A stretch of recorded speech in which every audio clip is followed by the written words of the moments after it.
दोस्तों legal and legal में एक बार फिर से आपका स्वागत है।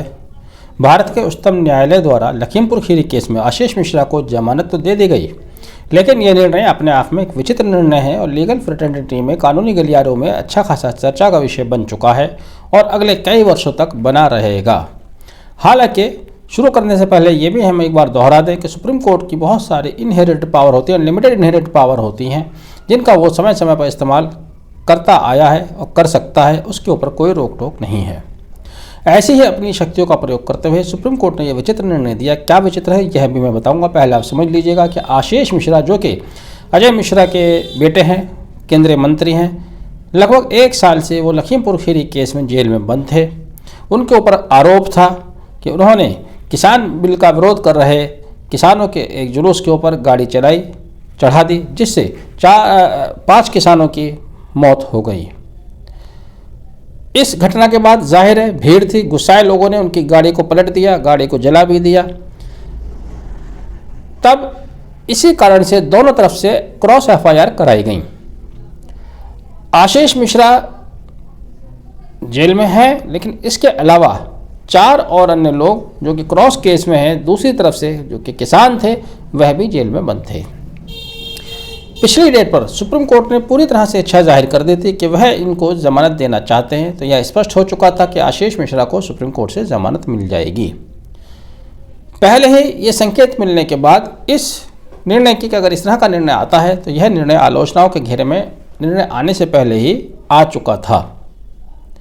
अब सुप्रीम कोर्ट द्वारा जो निर्णय दिया गया है वह अपनी शक्तियों का प्रयोग करते हुए भले ही दिया गया है, लेकिन यह निर्णय कानून के दायरे में रहते हुए बिल्कुल पंचायती निर्णय के समान दिया गया है, क्योंकि सुप्रीम कोर्ट ने पिछली डेट पर भी कहा था यदि आशीष मिश्रा को जमानत देने से इनकार कर दिया जाता है तो इससे जो दूसरे लोग जेलों में बंद हैं या किसान लोग हैं उनके भी अधिकार, वह भी जमानत के अधिकार से वंचित हो जाएंगे। ये बहुत ही अजीबोगरीब बात है जो कि उच्चतम न्यायालय द्वारा की गई।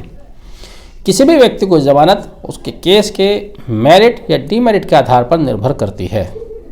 दूसरा, जमानत देते समय कुछ महत्वपूर्ण बातें निश्चित रूप से ध्यान में रखी जाती हैं कि क्या वह व्यक्ति ऐसा प्रभावशाली है कि जो अपने प्रभाव का इस्तेमाल कर गवाहों को डरा सकता है, धमका सकता है या उसके ट्रायल को प्रभावित कर सकता है। तो इस तरह की चीज़ें अगर देखी जाएं तो यह केस आशीष मिश्रा के पक्ष में बिल्कुल भी नहीं जाता हुआ दिख रहा, चूँकि वो बड़ी मुश्किल से तो अरेस्ट हुए। सबको मालूम है कितनी मुश्किलों के बाद वो अरेस्ट हुए थे।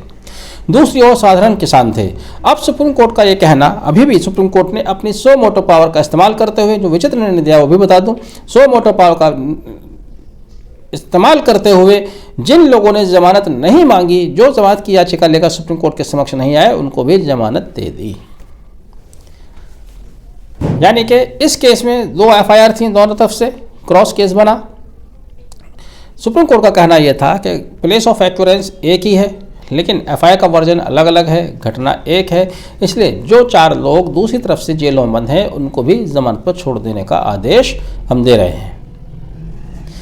यहाँ पे ये समझ लीजिए कि विचित्र बात जिसको हम कह रहे हैं, वो लोग 4 लोग किसान हैं, जेलों में बंद हैं, उनकी जमानत याचिका सुप्रीम कोर्ट के समक्ष नहीं आई थी। उन्होंने सुप्रीम कोर्ट से जमानत नहीं मांगी थी। अभी उनकी बेल एप्लीकेशन हाई कोर्ट के समक्ष पेंडिंग है। सुप्रीम कोर्ट वो अपनी जमानत एप्लीकेशन लेकर नहीं आए थे। इस निर्णय को किस तरह से देखा जाए, बहुत सारे एंगल से देखा जा सकता है, बहुत सारे अलग अलग विचार हो सकते हैं। सुप्रीम कोर्ट का ये कहना कि यदि आशीष मिश्रा को बेल नहीं दी जाती है तो इससे बाकी किसानों के अधिकार भी वंचित हो जाएंगे, या ये कहना कि साहब घटना अभी एक ही है, 2 अलग अलग वर्जन की एफआईआर है, अब सच्चाई क्या है ये तो फेयर ट्रायल से पता चलेगा। तो फेयर ट्रायल हर केस में होना चाहिए, हर केस में ट्रायल होता है और फेयर ही होता है। तो सवाल ये है कि बाकी जो लोग जेलों में पड़े हैं वो क्यों जेलों में बंद हैं। अगर सुप्रीम कोर्ट यहाँ पर अपनी सो मोटो पावर का इस्तेमाल कर सकता है तो बाकी जो और लोग जेलों में बंद हैं, चाहे वो क्रॉस केस में ही क्यों ना है, इसका तो मतलब ये हुआ कि अगर एक तरफ से एक केस में बेल हो गई है तो दूसरी तरफ की एसेंशियली बेल होनी चाहिए, जबकि ऐसा बिल्कुल नहीं है। दोनों एफआईआर की मेरिट अलग होती है, दोनों एफआईआर की नौयत अलग होती है। हर केस को उसकी मेरिट के आधार पर डिसाइड किया जाता है। जमानत में हालांकि डिस्क्रिशनरी पावर होती है, लेकिन डिस्क्रिशनरी पावर मजिस्ट्रेट और सेशन कोर्ट तक तो समझ में आती है, लेकिन हाई कोर्ट और सुप्रीम कोर्ट जाते जाते बहुत सारी चीज़ें बहुत वाइड हो जाती हैं। वहाँ पर सिर्फ डिस्क्रिशनरी पावर नहीं हो जाती है और बहुत सारी चीज़ें देखी जाती हैं। व्यक्ति का संवैधानिक अधिकार भी देखा जाता है, जो उसको लिबर्टी का राइट मिला है वो भी देखा जाता है। लेकिन ये अजीबोगरीब जजमेंट इसलिए लग रहा है कि आशीष मिश्रा को बेल देने का मन सुप्रीम कोर्ट द्वारा पहले ही बना लिया गया था। ठीक है, आप उनको बेल दे रहे हैं, लेकिन इसके साथ साथ उन किसानों को बेल क्यों दी? यदि किसान दोषी हैं तो उनको जमानत नहीं मिलनी चाहिए थी, और किसान दोषी नहीं हैं तो उनको जेल में रहने का क्यों रहने दिया गया? वही बात आशीष मिश्रा पर भी लागू होती है। अगर आशीष मिश्रा का केस मेरिट पर फिट बैठता है तो उसको जमानत दी जानी चाहिए थी, अगर फिट नहीं बैठता है तो जमानत नहीं दी जानी चाहिए थी। अगर उसका केस जमानत का फिट था तब उन लोगों को जमानत क्यों दी जा रही है जिन्होंने सुप्रीम कोर्ट से जमानत का आग्रह भी नहीं किया? ये कैसा संदेश लोगों के बीच में जाएगा?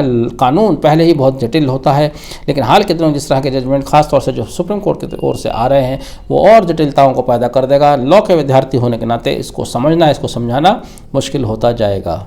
आप अपनी राय ज़रूर दीजिएगा। Thank you, have a nice day.